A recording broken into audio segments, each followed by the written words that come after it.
Los antagonistas de Joseph Smith han estado criticando el Libro de Mormón por más de un siglo. De hecho, los primeros artículos que criticaron al Libro de Mormón aparecieron antes de que siquiera se publicara.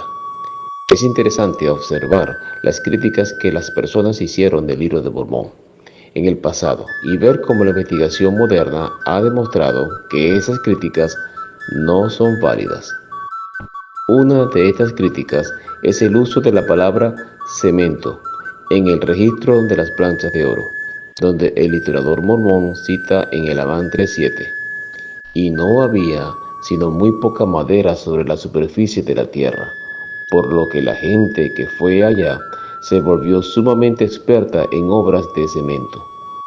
Por tanto, construyeron casas de cemento en las cuales habitaron. Un anacronismo se refiere a algo que no se corresponde o parece no corresponder con la época a la que se hace referencia. Así que aparentemente la palabra cemento no corresponde a la época del Libro de Mormón, ya que es un producto moderno. Entonces, si así es, el Libro de Mormón es en consecuencia un libro falso, que solo Joseph Smith escribió usando términos modernos. En 1929, el presidente de la iglesia, Heber J. Grant, dijo: "Cuando yo era un joven soltero, otro hombre joven, quien había recibido su doctorado, se burló de mí por creer en el Libro de Mormón. Él dijo que una mentira en el Libro de Mormón es que la gente había construido sus casas de cemento. Él dijo que nunca se habían encontrado y que nunca se encontraría una casa edificada de cemento de los antiguos habitantes de este país, porque la gente en esa época temprana no sabían nada acerca del cemento. Él dijo que eso debiera ser bastante para hacer que uno descreara el Libro de Mormón. Yo dije, eso no afecta a mi fe ni una partícula. Yo leí el Libro de Mormón con oración y súplica a Dios por un testimonio en mi corazón y alma de la divinidad de Él, y lo he aceptado y lo creo con todo mi corazón. También le dije a Él, si mis hijos no encuentran casas de cemento, sospecho que mis nietos lo harán". Esto aparece en el informe de conferencia de abril de 1929. Un aspecto sorprendente de las grandes estructuras mayas es su carencia de muchas tecnologías avanzadas que podrían parecer necesarias para tales construcciones. Además del uso estructural de la piedra caliza, utilizaban piedra caliza aplastada, quemada y batida, que poseía propiedades similares al cemento y era usado ampliamente tanto para acabados de repello como para unir piedras. Sin embargo, futuras mejoras en sus técnicas de extracción de piedra redujeron la necesidad de este acabado de piedra caliza, ya que sus piedras comenzaron a encajar fácilmente. Aún así, permaneció como un elemento crucial en algunos techos adintelados de columnas y vigas. Las mezclas que empleaban contenían un cemento de cristales de calcita, CaCO3. Según los investigadores, estos cristales contienen características nano y mesoestructurales, es decir, en escalas entre la atómica y la micrométrica, semejante a los biomateriales, también de calcita, que hacen que las conchas de los bivalvos sean tan resistentes. Antecedentes constructivos. Sus adelantos tecnológicos en el uso de materiales y métodos constructivos permitieron a los mayas construir edificios de grandes dimensiones, largos caminos, sistemas de riego y drenaje, así como depósitos de agua. Para ello, utilizaron principalmente la piedra caliza abundante en la región, con lo que iniciaron el uso progresivo de los materiales cementales a base de cal, que les permitió elaborar estucos, morteros y concretos.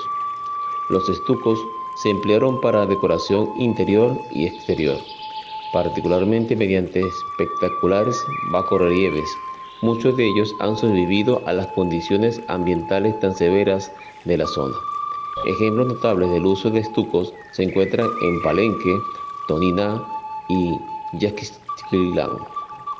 Los morteros se utilizaron sobre todo para juntar piedras en la construcción de muros, bóvedas, alfardas, gradas, etc. El concreto, una mezcla de cemento con agregados graduados, fue utilizado con fines estructurales para construir basamentos y muros de contención, además de probablemente pilas y estribos para puentes, así como obras de protección, caminos, puertos y cisternas.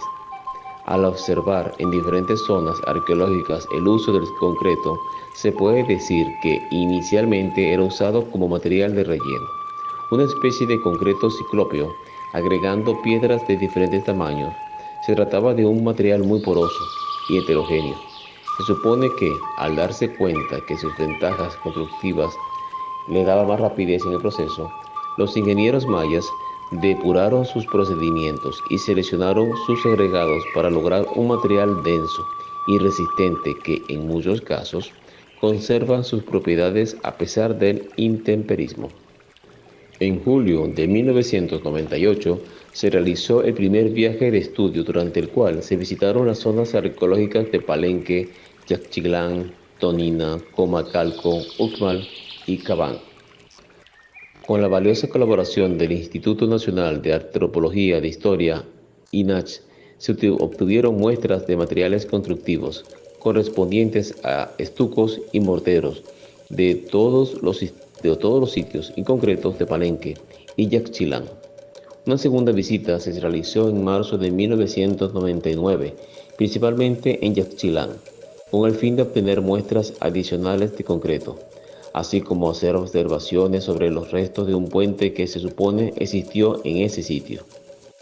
Se realizaron pruebas físicas y químicas a estos materiales. Los resultados hasta ahora obtenidos se resumen a continuación. El cemento maya. Con la valiosa colaboración del Instituto Nacional de Investigaciones Nucleares, siglas ININ, se realizaron ensayos de microscopia, difracción de rayos X y espectrografía. Se realizaron microanálisis químicos utilizando un espectrómetro de rayos X, EDS, acoplado a un microscopio electrónico de barrido. Se concluyó que no existen diferencias químicas apreciables entre las matrices cementales de los estucos, morteros y concretos mayas. En conclusión, es fascinante que los expertos hayan encontrado lugares en Mesoamérica, una posible ubicación para los eventos del Libro de Mormón, que datan de la misma época, donde las personas realmente usaban un tipo de cemento en sus construcciones. Hoy en día, no nos parece tan increíble la existencia de civilizaciones, ciudades, carreteras y edificios construidos con cemento. Sin embargo, en 1830, cuando no se había descubierto ningún índice de este nivel de desarrollo en América, Joseph Smith fue altamente criticado por afirmar esto en el Libro de Mormón. Antiguos habitantes de las Américas construyeron ciudades, carreteras y edificios con cemento.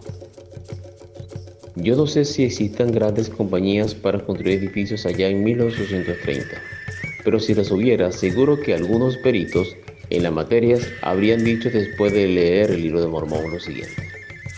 Pues bien, hay muchas cosas en ese libro que sí puedo creer, pero en esto, el que está hablando de mi profesión, ¿quiere usted decirme que en nuestra época avanzada, en 1830, cuando apenas sabemos lo que es el cemento, cuando todavía no construimos nada con él, que estos salvajes paganos, como así le llamaban, allá en épocas lejanas, podían construir enormes carreteras que unían los mares pasando de costa a costa y tremendas ciudades y enormes edificios usando el cemento?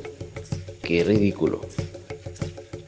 Y claro está, nuestra gente en 1830 no podía decir más que tenemos fe en ese libro y lo creemos. Pero en aquel año era imposible que probáramos que los antiguos habitantes construían con cemento. Con respecto al uso de cemento, el Libro de Mormón dice: y como no había sino un poco de madera sobre la superficie del país, aquellos que llegaron allí se hicieron sumamente expertos en el trabajo de cemento. Por tanto, construyeron casas de cemento y vivieron en ellas, como leemos en el Amandrés 7. Y así habilitaron a la gente del país del norte para que edificasen muchas ciudades de cemento, según el Amandrés 11. Es sumamente interesante. que no se hallaban ninguna pruebas del uso de cemento en Sudamérica, pero al pasar al norte de la pequeña lengua de tierra, en la zona de Panamá, el cemento aparece en todas las obras de construcción. Durante la época de Joseph Smith, no fue posible señalar alguna evidencia u obra de cemento de este tipo.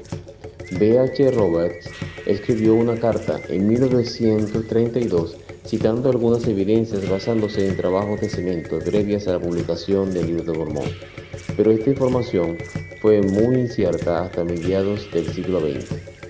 El uso de la palabra cemento se citó como prueba de anacronismo en el Libro de Mormón.